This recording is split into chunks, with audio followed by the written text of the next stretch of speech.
Hello friends, good morning everyone.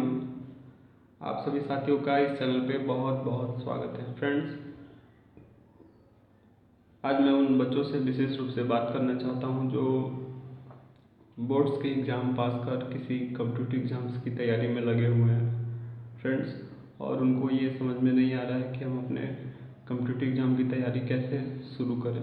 Friends, ये video उन बच्चों के लिए बहुत ही हेल्पफुल होने वाला है। तो फ्रेंड्स, आप शुरू से अंत तक इस वीडियो को अवश्य देखें।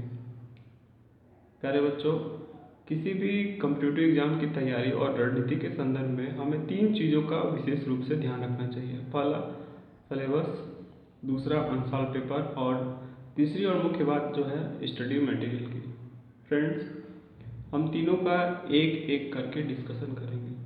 सबसे पहले बात करेंगे सिलेबस की। फ्रेंड्स, जब भी हम स्मार्ट स्टडी की बात करते हैं तो स्मार्ट स्टडी यही होती है कि हमें अपने सिलेबस के अकॉर्डिंग टॉपिक को पढ़ना है और हार्ड वर्क के साथ अपने टॉपिक को कवर करते हुए एग्जाम में पूछे गए प्रश्नों की अच्छे से अटेम्प्ट करते हुए हमें एग्जाम में अधिक से अधिक मार्क्स लाने हैं, जिससे हमें अपने निर्धारित लक्ष्य को प्राप्त करने में आसानी हो। फ्रेंड्स, हमें अपनी पढ़ाई हमेशा सिलेबस के अकॉर्डिंग ही करनी चाहिए। आप भले ही कोई भी एग्ज़ाम दे रहे हैं, फ्रेंड्स, उस पर्टिकुलर एग्ज़ाम से रिलेटेड आपका सिलेबस क्या है और उस सिलेबस को हमेशा अपने ध्यान में रखते हुए हमें अपने टॉपिक्स को स्टडी करनी है। फ्रेंड्स, इसके फ़ायदे, बहुत सारे फ़ायदे हैं। फ्रेंड्स, कभी कभार क्या होता है कि बच्चे उन टॉपिक्स पे ज़्यादा फोकस करने लगते हैं जिसका सिलेबस में या एग्ज़ाम में पूछे गए प्रश्नों से दूर दूर तक कोई लेना देना नहीं होता, और उनके 1 साल 6 महीने बीत जाने के बाद उनको एहसास होता है कि ओह माय गॉड, ये तो सारी चीज़ें हमारे सिलेबस में थी ही नहीं, मैं झूठ मूठ में इतना अपना सारा समय बर्बाद कर दिया। फ्रेंड्स, इसलिए आपको एग्ज़ाम के शुरुआती दिनों में इन छोटी छोटी बातों को विशेष रूप से ध्यान रखते हुए अपनी तैयारी करनी है। फ्रेंड्स, सिलेबस के अकॉर्डिंग तैयारी करने से जो भटकाव होती है, जो चीज़ें हमें इम्पोर्टेंट नहीं होती हैं, उन चीज़ों को हमें समझने में आसानी होती है कि किन चीज़ों को पढ़ना है, किन चीज़ों को छोड़ देना है। और सेकेंड जो इम्पोर्टेंट बात है अनसॉल्व पेपर की। फ्रेंड्स, जब भी आप तैयारी करने बैठे तो अपने सिलेबस के साथ पिछले 5 साल या 10 साल के अनसॉल्व पेपर को जरूर रखें।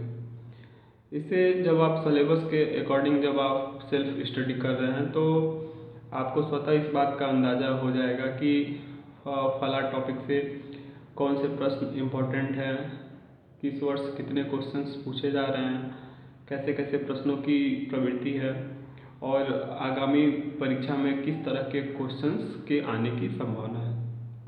फ्रेंड्स, आप विगत वर्षों में पूछे गए प्रश्नों की प्रवृत्ति के आधार पर आप इस बात का भी अंदाज़ा बेहद आसानी से लगा सकते हैं कि किस टॉपिक को हमें ज़्यादा पढ़ना है, किस टॉपिक पर हमें कम ध्यान देना है, किस टॉपिक को इग्नोर कर देना है। सो फ्रेंड्स, जब भी आप पढ़ने बैठे हैं तो आप अपने सिलेबस के साथ साथ उस पर्टिकुलर एग्ज़ाम से रिलेटेड पिछले 5 या 10 साल के अनसॉल्व पेपर को अपने साथ जरूर रखें और अपने अनसॉल्व पेपर को प्रैक्टिस करते हुए अपनी आगे की तैयारी करते रहें। और फ्रेंड्स, तीसरी और मुख्य बात जो है स्टडी मटेरियल की। फ्रेंड्स, वैसे तो बाज़ार में बहुत सारे कंटेंट उपलब्ध है, लेकिन आप उसी कंटेंट को चुनिए जो आपके पर्टिकुलर एग्ज़ाम में सिलेबस की डिमांड के अनुसार, जो बुक सिलेबस की डिमांड को पूरा कर रही हो। मेरे कहने का मतलब, जिस पार्टिकुलर एग्ज़ाम में सिलेबस के अकॉर्डिंग जो टॉपिक्स जिस बुक में दिए गए हों, आप उन अच्छे पब्लिशर्स और किसी अच्छे राइटर की बुक ही आप अपने एग्ज़ाम की तैयारी के लिए अपने स्टडी मटेरियल के रूप में आप रखेंगे। सो फ्रेंड्स, और सबसे पहले मैं बात करूँगा जो बेसिक की तैयारी के लिए, यदि आपका लग रहा है कि आपका बेसिक बेहद कमज़ोर है तो उस सब्जेक्ट से रिलेटेड एनसीईआरटी की 6 to 12 की जितनी भी बुक्स हैं आपको एक बार सेल्फ स्टडी कर लेनी चाहिए। उसके बाद ही आपको किसी कोचिंग क्लासेस में आपको एडमिशन लेना चाहिए। फ्रेंड्स, आपको किसी भी विषय में जीएस या साइंस से रिलेटेड जब तक बेसिक की तैयारी नहीं होगी तब तक आपको एडवांस की तैयारी नहीं करनी चाहिए।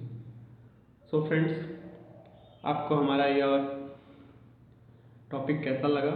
आप अपने सुझाव प्रतिक्रिया कमेंट बॉक्स में अवश्य भेजें, और एग्ज़ाम से रिलेटेड कोई भी क्वेरीज हो तो आप पूछ सकते हैं फ्रेंड्स। बहुत बहुत धन्यवाद।